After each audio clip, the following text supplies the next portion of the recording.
Hello दोस्तों, स्वागत है मेरे चैनल पे। आज से हम शुरू करने जा रहे हैं एडोब के फोटोशॉप का क्लास। तो चलिए देखते हैं और जानते हैं इसके बारे में।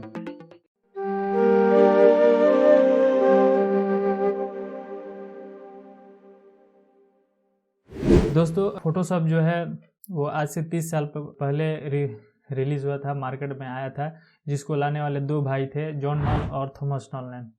इन दो भाइयों ने मिलकर इस सॉफ्टवेयर को बनाया था और सबसे पहला जो वर्जन था वो डिस्प्ले नाम से बनाया था। फोटोशॉप उस समय नाम नहीं था, डिस्प्ले नाम था। डिस्प्ले नाम से उन्होंने एक वर्जन रिलीज़ किया। जो सबसे पहला वर्जन था वो 0.07 के नाम से रिलीज़ हुआ था, जो 1988 में हुआ था। ठीक है। और उसके बाद उन्होंने सेल करना शुरू किया।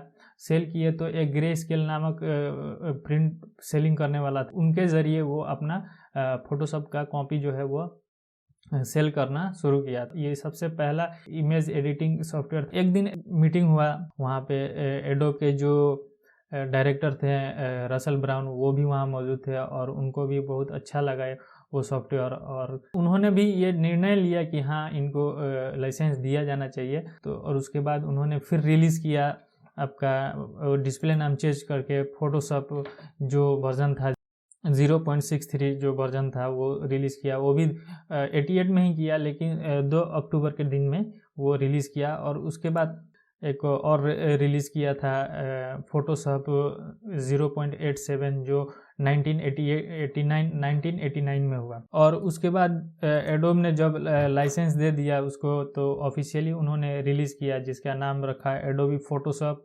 1.0.7 वर्जन जो था वो रिलीज़ किया। और उस समय ये सिस्टम नहीं था जो अभी हम लोग यूज़ करते हैं विंडोज़ या मैक में। जो सिस्टम था उसका नाम था मसिंतोस नाम का जो सिस्टम था, उस पर उन्होंने वो रिलीज़ किया था। और उसके बाद 1991 में फोटोशॉप 2.0 आया। तो इस तरीके से हम आपको सारा वर्जन को एक एक करके दिखाते हैं, आप देख लीजिए। उसके बाद हम इसके बारे में आगे चर्चा करेंगे।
तो अब आप लोग देख लिए कि 1987 से लेकर अभी तक का जो इसका जर्नी था फोटोशॉप का, वो कैसा कैसा रहा, कितना कितना डेवलप होता गया। और आज काफ़ी ये डेवलप हो गया है।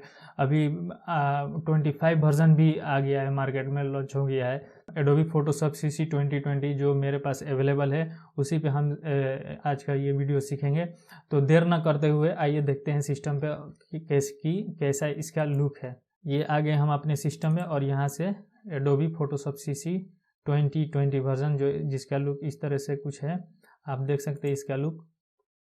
ठीक है, ये अभी खुल रहा है। थोड़ा सिस्टम के ऊपर ये समय लगता है, जितना रैम होगा, जैसा आपका नया वर्जन डिटेल होगा, वो उस तरीके से ये खुलता है।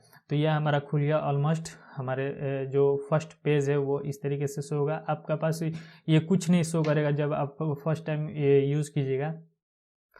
और ये बता दूं, ये फोटोशॉप जो है, अगर आप डाउनलोड करना चाहते हैं या इंस्टॉल करना चाहते हैं तो एडोबी के वेबसाइट पे जाकर आप वहाँ से परचेज़ कर सकते हैं, या आप ट्रायल वर्जन भी लेकर आप इसको यूज़ करके देख सकते हैं।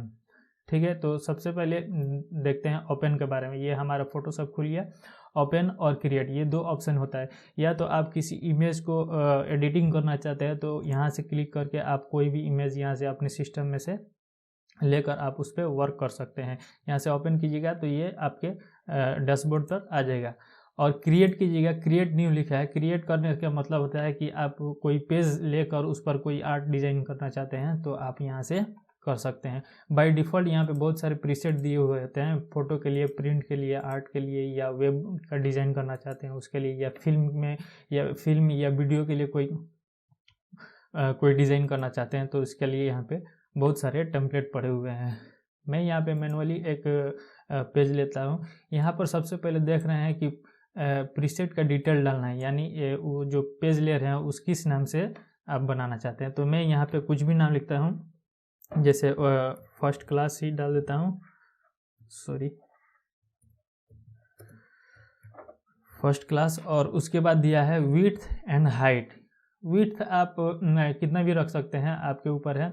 और इधर पिक्सल, हमको पहले ये सिलेक्ट करना पड़ेगा कि हम पिक्सल में लेंगे या इंच में लेंगे। अगर इंच में लेंगे तो इंच के हिसाब से यहाँ पे विड्थ एंड हाइट देना पड़ेगा, और अगर पिक्सल में लेंगे तो पिक्सल के हिसाब से। मान लीजिए मैं पिक्सल में लिया हूँ तो पिक्सल्स के हिसाब से ही ले लेता हूँ, जैसे 1000 पिक्सल बाई हाइट भी मैं 1000 पिक्सल ही ले लेता हूँ।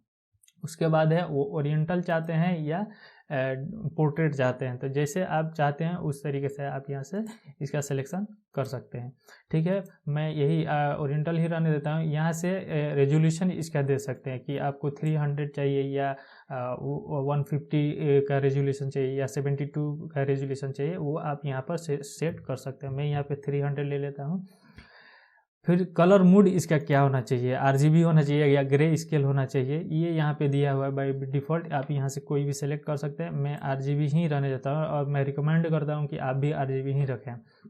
यहाँ पे बीट कौन सा रखें, बीट भी इसके बारे में आगे चल के बात करेंगे। फिलहाल 8 बीट रहने देता हूँ। बैकग्राउंड का जो कंटेंट है वो आप कैसा रखना चाहते हैं, यानी आप जो पेज लेंगे वो पेज किस कलर का होगा, आप यहाँ से ब्लैक, वाइट या जो आपका बैकग्राउंड कलर का वो सिलेक्ट होगा, ये आपके ऊपर डिपेंड है। आप ब्लैक भी रख सकते हैं, आपके वर्क करने के ऊपर है किस तरीके से डिज़ाइन बनाना चाहते हैं। मैं यहाँ पे वाइट ही ले लेता हूँ। और उसके नीचे दिया है एडवांस ऑप्शन। एडवांस ऑप्शन के बारे में बाद में जानेंगे हम लोग, ठीक है। तो अब हम इसको क्रिएट करते हैं, यहाँ से क्रिएट करेंगे तो ये हमारा एक पेज जो हमने सेलेक्ट किया था 1000 पिक्सल बाई 1000 पिक्सल का, वो हमारे एक पेज खुल कर आ गया। और जो फोटोशॉप CC 2020 का जो इंटरफेस है वो कुछ इस तरीके से दिखेगा, या ये जो इस साइड में जो है ये जितने बटन दिख रहे हैं ये सारे ये टूल बार है। यहाँ से आप एक एरो का चिन्ह है, यहाँ से आप क्लिक कीजिएगा तो ये मैनेज हो जाएगा। छोटा या बड़ा आप लंबा चाहते हैं या सब टूल बार को एक ही साथ देखना चाहते हैं तो आप इस तरीके से करके रख सकते हैं। इन सभी को हम टूल बार कहते हैं। ये सब टूल है। आगे जितने भी जितने फ़ोटो एडिटिंग करेंगे या कोई डिज़ाइन करेंगे तो इन टूल्स के मदद से ही आप बनाएंगे। ऊपर जो दिख रहे हैं ये सभी जो है वो मेनू बार है। आगे आने वाले क्लास में मैं इसके बारे में एक एक करके बताऊंगा। ये कंट्रोल पैनल है, इधर भी कुछ ऑप्शन दिए हुए होते हैं। इधर लेयर भी यहीं पे है। लेयर क्या है, इसको कैसे यूज़ में लिया जाता है, ये भी हम सीखेंगे आगे। तो आज के इस वीडियो में हम देखेंगे कि टूल्स से शुरू करेंगे, ठीक, क्योंकि सबसे इम्पोर्टेंट चीज़ टूल है। टूल हमको आएगा तभी हम कोई वर्क कर सकते हैं। तो पहले हम टूल्स के बारे में जानेंगे, ठीक है। यहाँ पे देखिएगा फर्स्ट जो है वो हमारा यहाँ जितने टूल हैं इनके ऊपर ले जाएगा कर्सर ना, तो इसका नाम बताएगा। जैसे ये फ्रेम टूल है, उसी तरीके से फर्स्ट जो टूल्स है वो मूव टूल है। मूव टूल का शॉर्टकट इसका सामने जो देखिए दिया हुआ है भी।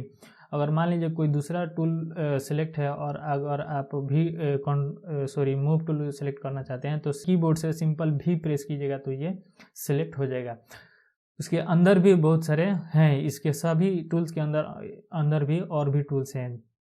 तो उनको देखने के लिए क्या करेंगे, कर्सर को ले जाएंगे और प्रेस करके होल्ड कर किए रहिएगा तो इसका पॉपअप खुल कर आ जाएगा और इसके अंदर जितने भी टूल होंगे वो आपको नज़र आ जाएंगे कि कौन कौन से टूल इसके अंदर हैं। तो मूव टूल के अंदर दो ही टूल है, एक मूव टूल है और एक आर्टबोर्ड टूल है। तो सबसे पहला जो टूल है वो मूव टूल है। मूव टूल के बारे में हम आज जानेंगे। तो मूव टूल के लिए क्या करेंगे, यहाँ पे सबसे पहले एक इमेज को ले लेते हैं। यहाँ से ये मेरा पास पड़ा हुआ है, यहाँ से मैं कोई भी एक फ़ोटो ले लेता हूँ। यहाँ से हम लोगों ने ये एक फ़ोटो ले लिया। अब मूव टूल का वर्क क्या है देखिए, अब इसको कुछ काम कीजिएगा तो ये नहीं करेगा, काम नहीं करेगा, ठीक है। क्यों? क्योंकि इसमें कोई सिलेक्शन कुछ है ही नहीं चीज़ कि किसी चीज़ को हटाएं हम या मूव करें। मूव टूल का मतलब ही होता है कि किसी वस्तु को या ऑब्जेक्ट को या सब्जेक्ट को एक स्थान से दूसरे स्थान तक ले जाना। मान लीजिए कोई डिजाइनिंग की है और इस तरीके से, सबसे पहले इसका यहाँ से लॉक खोल देंगे और इसको कट कॉपी पेस्ट करके देखते हैं। फिर मूव टूल को सिलेक्ट करने का क्या बताया, सिंपल भी प्रेस कीजिएगा तो मूव टूल सेलेक्ट हो जाएगा और अब आप इसको मूव कर सकते हैं, क्योंकि ये कॉपी पेस्ट किया हुआ एक एक्स्ट्रा ऑब्जेक्ट है, तो इसको आप मूव यहाँ से आप कर सकते हैं। अगर आप इसको छोटा बड़ा करना चाहते हैं तो एडिट में जाइए और यहाँ पे एक ऑप्शन है फ्री ट्रांसफॉर्म, इसका शॉर्टकट है Ctrl+T, ये कीजिएगा तो ये पूरा सेलेक्ट होगा। क्यों सेलेक्ट हुआ पूरा? क्योंकि ये मेरा हम लोगों का पहला जो लेयर था वो सिलेक्ट था, इसीलिए ये पूरा सिलेक्ट हुआ। अगर मान लीजिए हम इस लेयर पर सिलेक्ट हैं और फिर Ctrl+T प्रेस करेंगे तब हमारा ये ऑब्जेक्ट या सब्जेक्ट जो है वो सिलेक्ट होगा। अब यहाँ से आप क्या कर सकते हैं, आप इसको बड़ा या छोटा भी आप कर सकते हैं। और इसको अगर मान लीजिए हम यहाँ रखना चाहते हैं तो सिंपल भी प्रेस कीजिएगा, इसको पहले ओके कर देते हैं, सिंपल भी प्रेस कीजिएगा, मूव टूल सेलेक्ट हो जाएगा और उसके बाद आप यहाँ से रिमूव करके जहाँ आप रखना चाहते हैं वहाँ पर आप रख सकते हैं। अगर मान लीजिए कोई टेक्स्ट लिखे हैं आप, यहाँ पे टेक्स्ट टूल सेलेक्ट करते हैं, सेलेक्ट करने के बाद यहाँ पे कुछ भी लिख रहे हैं, जैसे मान लीजिए मैं लिख दिया, यहाँ से क्रिएटर लिख दिया और इसको थोड़ा बड़ा कर देते हैं। अब भी टूल मूव टूल सेलेक्ट करेंगे और मान लीजिए मैं यहाँ रखना चाहता हूँ या आप यहाँ रखना चाहते हैं तो इस मूव टूल से आप सब्जेक्ट को मूव कर सकते हैं, जहाँ आप रखना चाहते हैं वहाँ आप रख सकते हैं। तो दोस्तों ये मेरा आज का पहला वीडियो था। ये वीडियो आपको कैसा लगा कमेंट सेक्शन में ज़रूर कमेंट करें, ठीक है। तो इस भाई को थोड़ा सपोर्ट करने के लिए चैनल को सब्सक्राइब करें, हो गया है। मिलते हैं नेक्स्ट वीडियो में।